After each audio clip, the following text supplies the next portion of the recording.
It's your girl Anabel Rose, and I'm here with FulLCircl for the full access. What is it? You just blew it. But anyways, guys, like, it's Reginald Amaarae here. I'm here with Anabel Rose. She's supposed to even wear red today because of her name, but she decided to wear choker and things, blacked out and all of that. When was red my color? I mean, like, it's rose. So rose, obviously, I mean, we have pink There roses, are we have white white roses there and are all of pink that. roses. There's a black rose. But with how the conversation just started, that should even tell you how the conversation is going to go. Anyway, this is the conversation bit on Full Access. Today, I'm not coming at you people. Today, we are here to have a very, very candid conversation. You look at Anabel and then you ask yourself, is she really Ghanaian? Is she one of us? Her sound is different and all of that. Today, you get to find out here. I want to start with this. Being a Filipino-Ghanaian, right? Mm-hmm. Being a Filipino-Ghanaian, like, it's really, really rare in this setting. Obviously, we have British Ghanaians, we have, like, African, like, Ghanaian, yeah, and all of that. But Filipino-Ghanaian is almost, like, obsolete in this part of, like, the world, especially Africa. How do you balance, how do you find a balance between, like these two identities? Well, I feel like then you'd be speaking to my whole life, practically. I'd say I identify more with my Ghanaian side than my Filipino side because I've only been to the Philippines like 3 or 4 times. I've spent my whole life in Ghana. So the ways I identify as Filipino, obviously the house I grew up in, my mother, the food, the music, that's how I kind of connect to my Filipino side. But everything else is Ghanaian. If like there are Filipinos out there who are watching this, she basically just said that she's fully Ghanaian. But anyways, I didn't say that. you did mention that, like, you've been to the Philippines about 3 or 4 times, right? I'm pretty sure around that time, like, you obviously 3 or 4 times, there is more than one, so you'd even like notice certain things. You've been in Ghana for the most part of your life. How do you blend in, like, both cultures? When you say blend in, so like when you go there, how do you blend in? I don't. But there's no difference. I'd say the first time I was like a child, but the first time I went there as like a teenager, it was very weird because there were hardly any like other black people or Africans. So people would always stop me and, where are you from? And then I say I'm from Ghana, but they don't really know sometimes. But now they don't really do that anymore. There are more black people in the Philippines. But like I say Ghana and they wouldn't necessarily know where that is. So I would say Africa and then they'd be excited. They thought my father was Michael Jordan. I say it's Are you dead ass? I'm dead ass. I think it's more like exposure. They didn't necessarily have exposure to like Africans or black people. That was back then. So I'm quoting like from 2008 going. But now it's better. Because like Michael Jordan is like, it's a reach. I mean, they could have, It's 2008, they could have even probably My said like father Barack is not Obama even or that something. tall. He's not that tall, so I don't know. Is he bald? Not really. Yeah, because Michael Jordan, yeah, some way. I was going through like your bio on Spotify. I noticed a couple of things, right? Over here in Ghana, if you're a female and then you sing, it's 3 things. Like, you're either a gospel artist, a high life artist, or an Afrobeats artist, right? Really? For the most part, R&B. R&B has been obsolete for some time now because in Ghana, I'm talking about Ghana. In Ghana. Yeah. So it's either like, it's mostly these 3 things, right? But in your bio, it says like altered pop. Yes, alternative pop. Being in Ghana for the longest time, like, in speaking of like cultural identities and all of that, being in Ghana for the longest time, how did you even like, because I know that you started off as like, you used to sing and all of that, like, you didn't, Yeah. How did you even end up like, how did you even find yourself in there? In that soundscape. Well, okay, so this is where I'd say my Filipino heritage kind of ties in because it's even my bio. The reason why I started singing consistently was because of karaoke at parties. So Filipinos love karaoke. So from like 8 years old, I was singing Celine Dion and Whitney Houston and etc., etc., etc. So when I started performing with my guitar, I knew like all the pop essentials. Then I started listening to rock music. My father loves country. and reggae. So I also got like the knowledge of that side. But I'd say like when I started listening to my own music was when I discovered like rock and pop. And whilst also growing up in Ghana where we were getting like the Azonto movement and the hip life movement. So it was like a lot that I was putting into my brain. So when I started writing songs, I started realizing these influences are popping up. It wasn't a conscious decision. It was like, okay, this is what happened as a result of the music I listened to. But since it's not like you mentioned like a handful of genres like reggae, azonto, most definitely like hip life and all of that. Like it wasn't conscious, so maybe at that time when you were taking those like songs in, you didn't even know, right? I want to like I'm this is actually like a segue into asking you like Okay. who your early influences were, like the ones you remember since you were sick, like you just mentioned that, Since I started like writing songs, I leaned heavily on. I was really into like the guitar, like singer-songwriter vibe. So Adele was like my queen. Ultimate. Yeah. And Ifya too, like I would sing all of Ifya. I performed all his songs in school. Like Do you like the Genesis tape? I would say like I kind of fell off at some points. But what's really like the blueprint for me, it was little things. It was I don't know where to go. And then obviously the one with Sarkodie. Which one? She has a couple with Zakode. I'm in love with you now. That one. But yeah, so really like writing from your heart, like writing your experiences. So that's where my singer-songwriter, like my songwriting was birthed from that.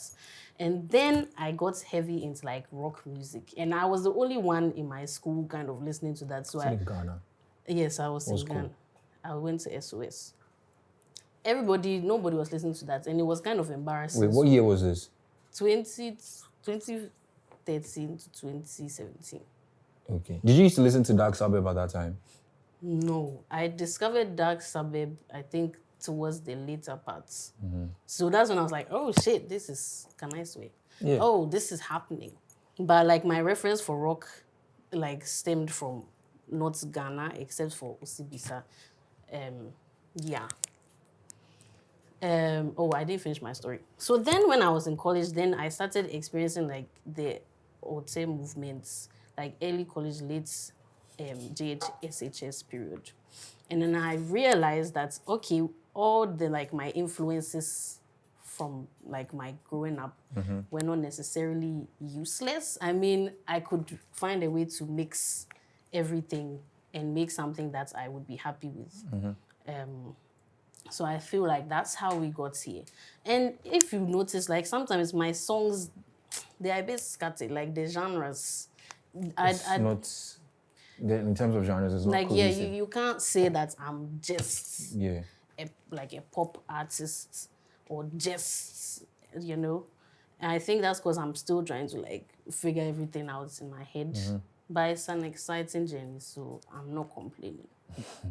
For you, right? Everyone, like, if you ask me what like I think or what is Alte to me, my description of Alte might be different from you. But I want like you, what Alte means to you, because obviously I'm not going to lie to you. If anyone sees you or if I should describe you to anyone, I'm not going to mention anything aside Alte. I can't mention High Life. I'm sorry. I can't mention Afrobeats. I'm sorry. I can't mention any of those things. I'm just going to, Alte is the first thing that's going to come in mind. And it's just not like sonically, it has to do with like the aesthetic. Yes, styling and everything, right? I want you to describe how you understand Alte. Like describe it to someone. Let's say like someone doesn't know Anabel and the person is yet to even understand what Alte means. Describe Alte to someone who doesn't even know what Alte is about. Fuck, bro. Okay, I want to speak to like something you said earlier about like you wouldn't necessarily understand Alte if you don't belong. Yeah. Is that what you said? Fair. But even me, I'd say I wasn't like privy to that community when it was growing. Like I was in university, I was kind of like seeing it happen. I wasn't necessarily like tapped in. So when I started like hearing the music, I was more like connected to the sounds I was hearing as opposed to like the community that was forming. So it was more like enlightening for me. When I moved back to Ghana, What year? 2022. So sorry, slight diversion. So in America, when I was in school, I would do a lot of like thrift shopping because me, I was broke. So you could get like clothes for like $2, $5. And so I was building like my style through there. Then I moved back to Ghana and people were calling me Alte and things. And I was very confused Just because you were broke. because I was broke. I guess.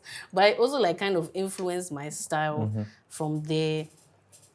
So I think like for a lot of artists who are like not necessarily in the mainstream, we kind of get like labeled that. They were calling me Otta even before I dropped any music. And so I started trying to like kind of understand where that label was coming from. I'd say to like the regular Ghanaian, even like some parents, they just say like the Otta community. So people who don't necessarily like conform to social norms, the way you dress, the music you listen to, I guess now the music you make, etc. But if we are talking about the historical, formation of Otte, then that's a whole different story. Like you can link it. I just wanted to get it from your perspective, how like you would describe it to anyone. That's all. Not like everything. Not the whole nine. I mean, that. But I will say there is a danger in just like grouping everybody as Otte, because now you see the conversations that we are having in Ghana music about like what's this genre and who started this genre and this person is not this. It's because like we just say, oh, this he's not doing rap, he's not doing this, so let's just call it Otte. Most like, especially when it's away from like what mainstream people are doing. To, exactly. And so we are losing a lot of like historical context. Like right now it's history. 10 years down the line, people are going to talk about the music now and be like, okay, this is what's happened. So I think we should be more serious about how we talk about our music categories. Now, when we talk about like if you know Anabel, like, Anabel is not like, I don't even know how to explain this. But Anabel is just not alone. Like anytime you see Anabel, yeah, you might see her alone, like at certain places and all of that. But when I say she's not alone, she like, she has like a family in terms of music, right? You form part of the collective like 99 Faces, right? The very first time I spoke to you in 2023, I didn't even know this. Okay. Yeah. Wait, okay. 2023, yeah. I think you were about to drop Love Me or Die. And you even like, you've forgotten, but you even like suggested a couple of artists. You even suggested like Susan Agus, you even suggested Oshun. That was the very first time I even heard of that guy. Oh yeah, when you texted me. Wow. You don't have to tell everyone that I texted you. You don't have to do that. But yeah, you form part of the collective 99 Faces. Obviously, each and every individual within that collective has their own story as to how they became parts of the collective. How did you like? How did I join? Yeah, how did you join? Okay, so fresh into Ghana, I think I had made like I really wanted to find my space in the creative scene. So I was meeting a lot of people. I met Mel first. She is one of the producers in our group, but she wasn't part of the collective then. We started like talking about music, making music. Then we met Cozy, who was part of the collective. So we would hang out with the other guys, and they were recording music in cantonments. And then later, Cozy was like, oh, we are part of this collective. We kind of support each other because, this music journey is not easy. So I was like, okay, cool. Like, I know I want to drop music. I don't know how, but this could be a cool way to get into it. And then I met Jasper. And if you meet Jasper for the first time, you kind of realize, oh, shit, this shit is not a game. So I think it helped, like, rewire my brain to be like, okay, this is serious. I can, like, actually do this. And, yeah. Being part of a collective, like, most definitely, everyone is different. You get to deal with people from different, like, social backgrounds, like family backgrounds, even cultural backgrounds, right? How did you blend in? How did I blend in? Yeah. To the group? Yes. Oh, it was very easy, I'd say. At least, like, in terms of, like, hanging out with them and stuff. it wasn't necessarily hard. Like you have people like Freddie who they are very like big personalities, boys, they like to laugh type thing. So slowly we are finding like our groove, especially for working, but like for hanging out is not necessarily an issue. Very first time I spoke to you, you didn't have any song out. Because you really gave me a hard time, like, finding stuff about you, right? Because I just wanted to, like, I was looking for stuff, but I didn't. Right. Didn't find anything. I think it didn't change. I was like 2 weeks after, and then you dropped Love Me or Die, right? That was your very first release. Yes. Now, 505 days after, you dropped your debut, like, tape, Something About a Rose. Okay. Right? Your second single was D&D, no? Yeah. 505 days after, you dropped Something About a Rose on November 8th, right? Okay. Someone, you just have like 2 releases. 3. 3, okay, 3. Wait, so Lungs came out. Yes. So Okay, cool. So it or was Die, Love Me or Die, D&D, and then Lungs. Yeah. That's very daring. In today's music climate, people actually stack their catalog a little bit before they even drop Before they tapes. drop tips. Why did you just make that executive decision? Most definitely, maybe it might not be just you, might be you and then your team, The but team. how did that come about? That like, let me just, because D&D was doing very, very well. Then Lungs. Then afterwards, you were like, nah, let's put this shit in overdrive and drop the tape. Okay, so I mean, Jasper is the main mastermind here. I believe the plan was always to test the waters with 3 singles and then an EP. Personally, I feel like I had placed like my trust in Jasper to be like, okay, this is the way to do it. And I think it also made sense in my eyes because if we do 3 singles, we can kind of like do some slight variations and see what people are gearing more towards, and then drop a project which kind of like introduces people to my sound. Right. And I get that that's risky because now everybody's doing music, like people's attention spans are very short. So like if you are dropping, it has to like make sense. Right. But I trusted the process. I feel like we were also building like an organic community as we were going, so it was feeling right every step of the way. So On Something About a Rose, obviously, like, your name is in there. But how did that name even come about? So I struggled with it. I won't lie. Like I kept sending like Jasper and Michael lists and lists of names, but nothing was like feeling good. So I was like, Charlie, I'm tired. What do I just call it? Like Something About a Rose. Like you people don't really know who Anabel Rose is. And every time I perform, especially like industry people, they'd be like, there's something about you. Like we can't really place your sound. We don't really know like what you are doing, but we like it. Like we want to see more. So I think that kind of encapsulated the vibe of the EP. So it was like, this is who I am. We are figuring it out together. So let's do the journey together. Now, for those of you who are going to watch, she doesn't just make music. Sometimes she... Creative directs. Yes. Did you have hands in your cover and all of that? Yes. I do all my visuals in terms of creative direction. You are going too fast. I just asked you about cover. I just going Which cover? You said cover, so yes. So all of you, I want to tell them that yes, I have a hand in all my visuals. It's something that I feel like music and visuals always go hand in hand, so I love to play around with that. No, it's 6 songs on the tape, right? Yes. Definitely, if you are gearing up to drop a tape, you record like a handful of songs and then you pick the best ones, right? Were these 6 songs, were they difficult picks? Not necessarily. I'd say it was just the last song, Too Friendly, that we needed to make. So all the songs had already kind of been selected. There was a playlist made for it already. But we just needed one more song, which was Too Friendly, and that one we made like later when the EP was coming to a close. Talk to me about Smile, because I was listening to the tape like this morning just to prepare myself for this interview, and Smile kind of reminds me, like, when I was listening to it, for me personally, it felt like it's sunny.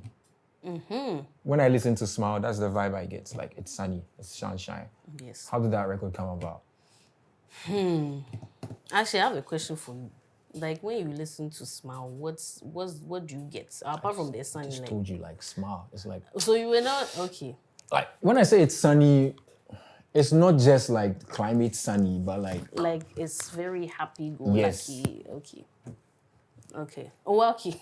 So we were in the studio. It was Oggy. Oggy produced that. So we actually made Won't Go Back and Smile on the same day. And so when the studio, I heard the beat and I was like, okay, this is different. I can try something on it. And it was giving sunny, right? And even like the delivery was very like, okay, you can dance to it. It's like a song you can like you'd hear in an ad. Yes, it gives H&M vibes. And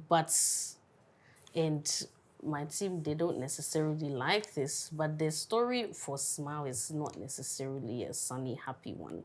But I feel like it's the perfect, description of how music can really make you feel something, regardless of words. So I like it. It's a very complex song for me, but it's a nice, happy song for others. How you describe it is very, very complicated because if it's a nice and complex song for you and it's making people feel like, yeah, bro, like it's all sunshine, it's happy and all of that, that'd be some way, like, as a duality of people who make music and how the music comes up. Were there songs you wished had made it to the tape? Yeah, I think like when we were like talking about like some options, especially for the last song, there were some songs that I liked, but later down the line, I kind of understood why we had the songs we had. Like later down the line, others would make sense. So yeah, I was happy with everything. Too Friendly dropped. The visuals for Too Friendly dropped yesterday. Yes. How has the reception been like so far? It's been crazy. I think because I was also so much involved in the production and post-production, I got like tired of seeing the visuals because we edit. But like seeing it out in the world, people reacting to like everything, the story, the visuals, I was like, okay, we actually did a great job. So shout out to Celeb. He really pulled through for us, for sure. Who's Celeb? Celebrity Films. He's a director, filmmaker. Could have just said Celebrity Films, but you just said Celeb. Like, we are supposed shout to know out who Celeb Celebrity is. Films. I want you to describe like how was that day on sets like, because like shooting like visuals for stuff like this, maybe the song might be just 2 minutes 15 seconds or 2 minutes 30 seconds, and you think they'll just knock it out of the park in like 3 hours, but you did like it's like a half day or maybe a full day. A whole day, yeah. So this shoot, it was actually supposed to be a 2-day shoot, but money and time. So we're like, okay, let's do everything in 1 day. So we started like in the morning, like around 10, and then we end from 10 to 10 a.m. to 10 p.m. And it was fun. I think like on the day of production is always fun, always exciting. But then things happen as, like they don't happen as planned. So you also have to be like, oh. And as we have to think of a solution fast. And being like both the artist, but also the person producing the shoots, is like your head is in 10 But why did you decide to do that to yourself? Do what to myself? You should have just been the artist that day. I don't know. People call me a control freak, but I don't know. I really feel connected to like the music I make and the visuals I make. So I like to have first-hand like experience. But then you being there, you could have just you are there, like you have first-hand experience and all of that. It's your music video, you are in the video. So maybe you could just get someone who like you think with on the same like level and just like leave the person to do that so that you wouldn't really have to be burnt out and all of that. Oh yes. I'm learning that lesson as we go. I mean, I wasn't doing everything myself. I did do some delegation because else I would have fully died. But you are right. I need to lean more on my community. Talk to me about the casting for Too Friendly. Okay. So I had my 2 like accomplices. I was looking for dancers actually, So my friend linked me up with these two girls from uni. They didn't know me from anywhere, but like I'm very grateful that they wanted to jump on this project. And then the man, Mr. X, that's our very own that Doku guy, he's also in my team and also a phenomenal artist. And he also, I've never seen him act before, so he was like, hey, how are we going to run this?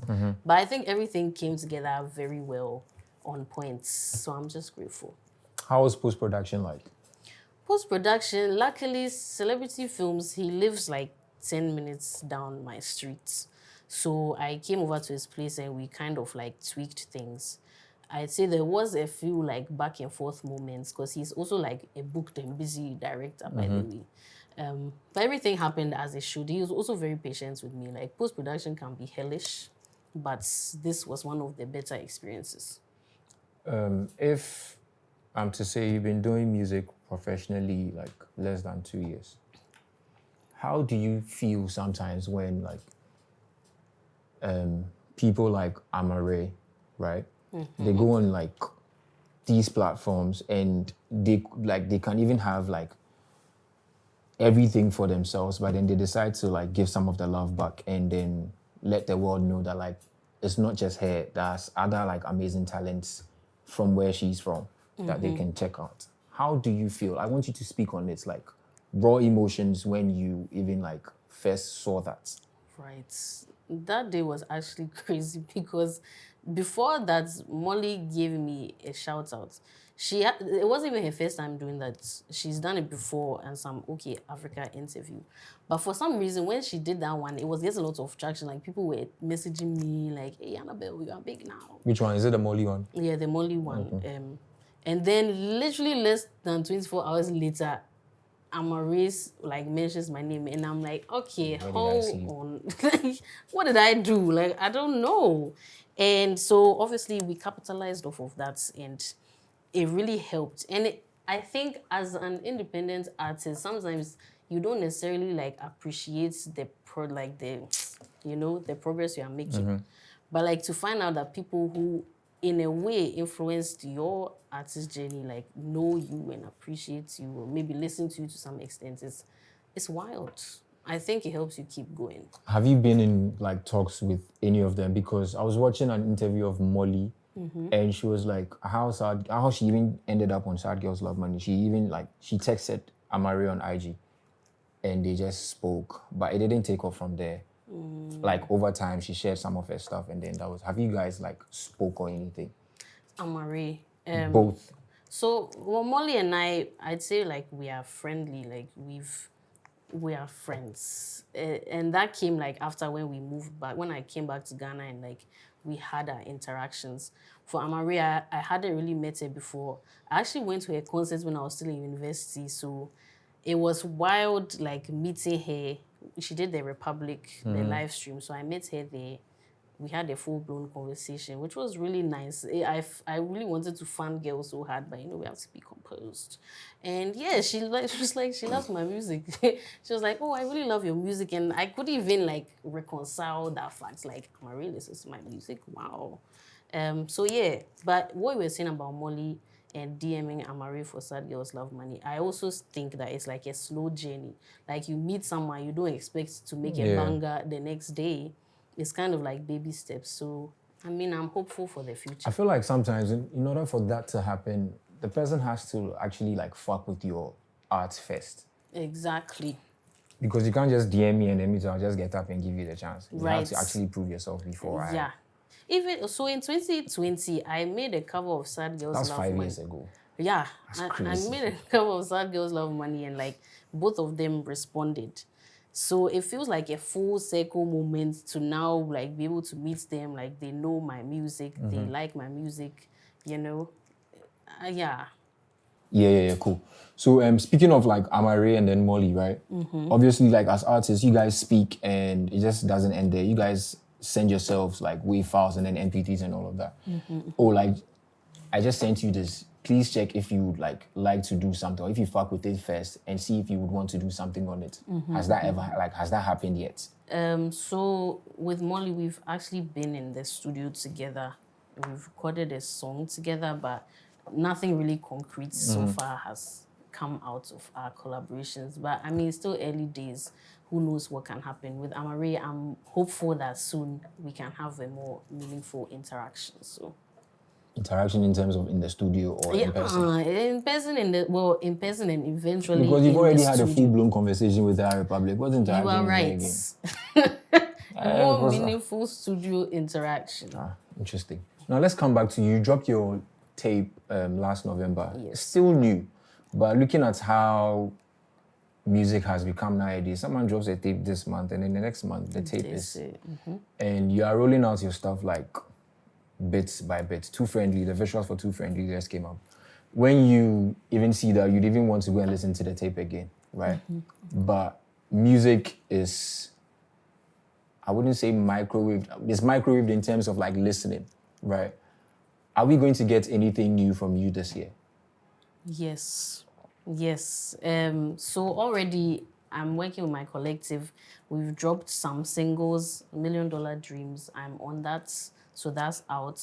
I am also releasing a single in the next 2 weeks. It's called How I Want It.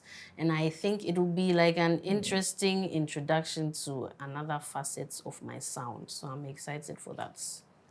How I Want It. Yes. Why? Why are you laughing? Did you guys make another tape? Which tape? Like the collective? Yeah. Yes, we are having a tape coming out this year. Why are you laughing at How I Want It? The title is very, very sorry.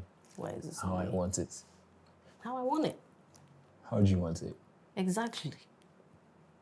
I'm asking you a question. Yes. How do, I mean, you find out. Since like it's a different like introduction, or like it introduces someone like a new like in terms of your sound and everything. Yeah.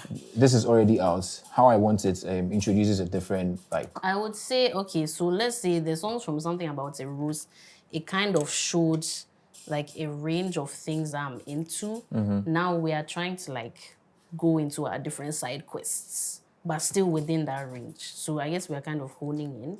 So is it too far off from? I wouldn't say it's far. It's still the Anabel Rose that you know. Interesting. Since you started this editorial or this interview, I'd like you to end it. I should end it. Okay. Well, I've had the most interesting conversation. She's lying. It has been interesting, I'm not lying, with Reggie from FulLCircl. And this is full access. Go stream my EP and watch the Too Friendly music video on YouTube. Hopefully she'll be back here to tell you guys how she really wants it. Yes.